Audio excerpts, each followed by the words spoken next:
Primo Levi fue un judío italiano que conoció al infierno de primera mano. Cuando tenía 25 años, fue detenido por el ejército alemán y enviado al campo de concentración de Auschwitz. Siendo prisionero, se convirtió en un testigo involuntario de la crueldad humana y contempló tantas miserias que la vida no le alcanzaría para dar cuenta de la totalidad del espanto.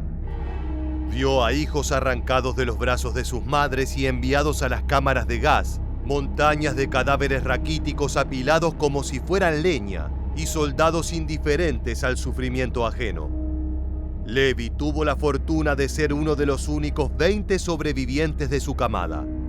In questo scenario truce, di notte con i riflettori, con gente che urlavano come non avevo mai sentito urlavano ordini che noi non capivamo. Siamo scesi dai vagoni e ci siamo allineati, ci hanno fatto allineare. C'era davanti un sottufficiale o un ufficiale, ho poi saputo dopo che era un medico, ma allora non lo sapevamo, che chiedeva a ciascuno: puoi lavorare o non puoi lavorare? Io mi sono consultato con quello che era vicino a me, era un mio amico, era un padovano, più anziano di me e anche non in buona salute. E gli ho detto: io mi dichiaro abile al lavoro. E lui mi ha detto: fa come vuoi, per me è tutto lo stesso. Avevo già abbandonato ogni speranza, infatti si è dichiarato inabile, non è entrato in campo. Faceva parte, non l'ho mai più rivisto, come nessuno degli altri del resto. Al finalizar la guerra se convirtió en un prolífico escritor que en sus libros narró su experiencia en el campo de concentración. Uno de los episodios que recuerda con más claridad sucedió en Auschwitz, cuando llevaba días sin tomar agua y sentía que la garganta, seca y dolorida, se le resquebrajaba como vidrio frágil. Aprovechando que era invierno y se había acumulado nieve en el suelo, Levi arrancó un trozo de hielo y lo puso en sus manos, esperando a que se derritiera para beberlo. Un guardia de las SS lo vio y de inmediato procedió a quitárselo. El prisionero no entendía la razón de semejante acto. Después de todo, lo único que quería hacer era calmar su sed. Con voz rasposa le preguntó: ¿por qué? A lo que el nazi respondió: no hay por qué. Este episodio condensa uno de los principales interrogantes de los historiadores de la mayor tragedia del siglo XX. Durante décadas los especialistas se han preguntado cuáles eran las razones del pueblo germano para seguir a Hitler, luchar contra las principales potencias del mundo y en el medio mostrarse indiferentes ante el sufrimiento de millones de inocentes. Hoy, en este nuevo video de Historia Militar, te contaremos cómo fue la Segunda Guerra Mundial desde la perspectiva alemana.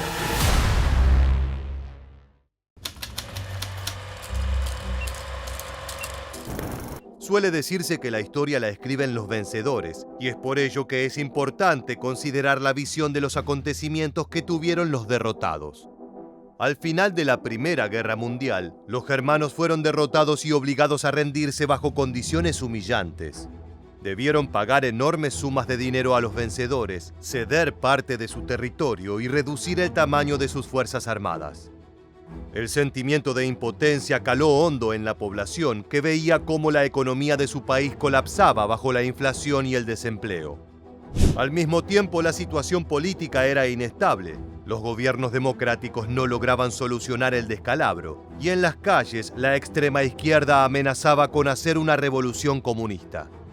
En este contexto floreció el Partido Nacional Socialista de Adolf Hitler, que hacia 1932 cosechaba millones de votos y tenía decenas de diputados en el Parlamento. Contrariamente a lo que suele pensarse, el antisemitismo no era la razón principal por la que los alemanes votaban al nazismo.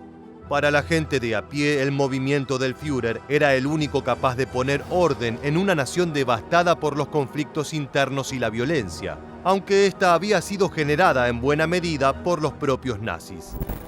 Hitler explotó el resentimiento hacia los políticos tradicionales y el temor al comunismo para llegar al poder en 1933, y desde entonces transformó al país en una dictadura. Veamos el testimonio de un trabajador germano que ilustra lo que muchos pensaban sobre el líder nazi.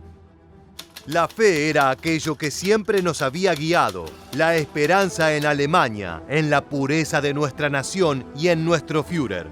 Sabíamos que algún día todos reconocerían que el Tercer Reich, que establecimos con sangre y sacrificio, estaba destinado a llevar paz y alegría al mundo.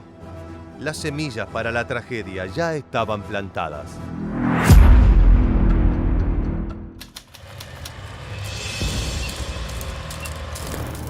Entre 1933 y 1939, la Alemania nazi inició el rearme y se preparó para la guerra. Una de las políticas centrales de Hitler consistió en reactivar la economía a través del fomento a la industria militar y la obra pública. Muchos alemanes que no eran fanáticos nazis prefirieron enfocarse en esto e ignorar el autoritarismo, el clima opresivo y la creciente discriminación a los judíos. Entretanto, el Führer hablaba sobre la necesidad de expandir el territorio alemán, es decir, su espacio vital. En su mundo ideal, Europa y Rusia estarían bajo su dominio. Se expulsaría a los no arios y en su lugar se instalarían familias germanas de raza pura a vivir en granjas. Durante este período, la población alemana llegó a idealizar al dictador al punto tal de verlo como el redentor que venía a desplegar el potencial de la nación. La confianza de la gente común en Hitler era ayudada por el fuerte aparato publicitario de Joseph Goebbels, el ministro de propaganda. A donde quiera que fuera una persona veía carteles con la imagen del Führer en una pose heroica. Aislarse de ello era imposible, ya que en la radio, en la televisión y en el cine se transmitían sus discursos y se mostraban imágenes de los nazis desfilando en perfecto orden y armonía. Por otro lado, la población permaneció a oscuras con respecto a los campos de concentración. De a poco se montaron los lugares a los que eran enviados los enemigos del Tercer Reich, pero la gente común sabía poco y nada de lo que acontecía en su interior. La censura y el control sobre los medios de comunicación era total, y lo único que se sabía era lo que el dictador aprobaba. Finalmente, el 1 de septiembre de 1939, Hitler se lanzó a la conquista del mundo e invadió Polonia. Francia e Inglaterra le declararon la guerra, pero nada podía detener a la poderosa maquinaria de guerra alemana. A través de ataques veloces y devastadores, la Wehrmacht ocupó Dinamarca, Noruega, Bélgica, Holanda, Luxemburgo, Francia, Yugoslavia y Grecia. Para muchos alemanes comunes, esta rápida serie de victorias era motivo de orgullo y la señal de que Hitler estaba cumpliendo su promesa de un mundo mejor. Veamos el testimonio de un miembro de la Wehrmacht. Los premios y las recompensas no importan. Lo único que cuenta es que los soldados mantengamos nuestro juramento hacia Alemania. El Führer nos llama a las armas. Todos caerán ante nosotros. Hacia mediados de 1941, el dictador nazi estaba en la cima de su poder. Justo cuando parecía que Europa caería rendida a sus pies, aparecieron las primeras grietas en su plan. Para sostener el esfuerzo bélico, el Tercer Reich necesitaba combustible para alimentar sus tanques, aviones y vehículos. Es por esta razón que decidió invadir la Unión Soviética, en lo que sería conocido como la Operación Barbarroja, para hacerse con sus campos petrolíferos. La incursión militar derivó en un desastre de proporciones épicas, ya que de acuerdo a los planes originales, el operativo debía concluir en apenas 3 meses.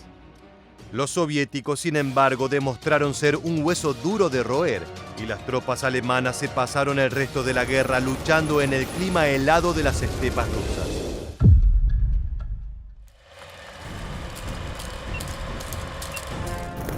Hitler estaba librando batalla de manera simultánea en los frentes oriental y occidental. Tenía a millones de hombres movilizados, pero en el otro bando, los aliados estaban recobrando la iniciativa.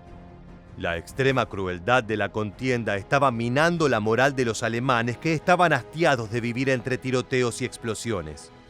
A continuación veremos un fragmento del diario íntimo de Felix Landau, un oficial germano que ya estaba insensibilizado ante los horrores de la guerra. A las 6 de la mañana me despertaron de mi sueño. Me pidieron que conduzca una ejecución. Bien, ¿qué más da? Haré de verdugo y enterrador, ¿por qué no? Es extraño, en un momento estás en el fragor de la batalla y luego estás disparándole a personas indefensas. Mi deber era fusilar a 23 civiles, entre ellos 2 mujeres. Les ofrecimos un vaso de agua antes de la ejecución, pero tuvieron la descortesía de rechazarlo. Ordenamos a los condenados que cavaran sus propias tumbas, Había algunos llorando. Los demás tenían un coraje abrumador. Me pregunto en qué puede estar pensando alguien en momentos así. Creo que guardaban la pequeña esperanza de que no les dispararíamos. Es extraño, pero no siento nada. Ni siquiera un poco de compasión. Así son las cosas y así serán siempre. Otros soldados alemanes, en cambio, canalizaron su frustración por otra vía. En el frente oriental hubo quienes, angustiados por el hambre, el frío y la muerte, comenzaron a dudar del propio Hitler. Veamos una carta escrita por un soldado que participó en la batalla de Stalingrado. El Führer nos prometió sacarnos de aquí y nosotros le creímos por completo. Incluso ahora no he perdido la fe porque entre tanta desesperación debo creer en algo. A lo largo de mi vida, al menos 8 años de ella, creí en la palabra de Hitler, pero mis camaradas están dudando del líder. Me avergüenza escuchar sus lamentos sin poder rebatirlos, porque los hechos están de su parte. Hemos sido abandonados.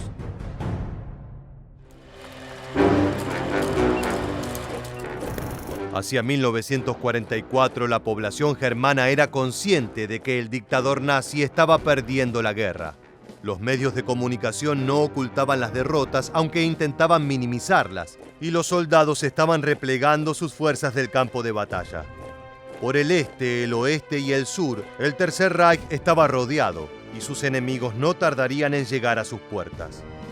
En estas circunstancias, lo único a lo que podía aspirar era a resistir, no desmoronarse e infringir la mayor cantidad de bajas posibles a los aliados. De esta manera, Hitler podría negociar la paz de una forma que no fuera percibida como humillante por los alemanes. Sin embargo, el Ejército Rojo inició un avance arrollador a lo largo del frente oriental y llegó a las puertas de Alemania. Para la gente común esto fue percibido como una catástrofe y como el fin del mundo. La ciudad de Berlín se convirtió en el epicentro de la destrucción, quedando reducida a poco más que escombros.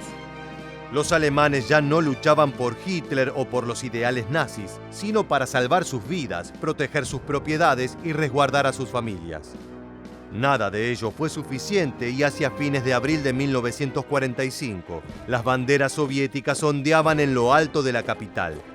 Escondido en su búnker, el Führer prefirió colocarse una pistola en la sien y disparar antes que entregarse a sus enemigos para ser juzgado. La participación de Alemania en la Segunda Guerra había llegado a su término.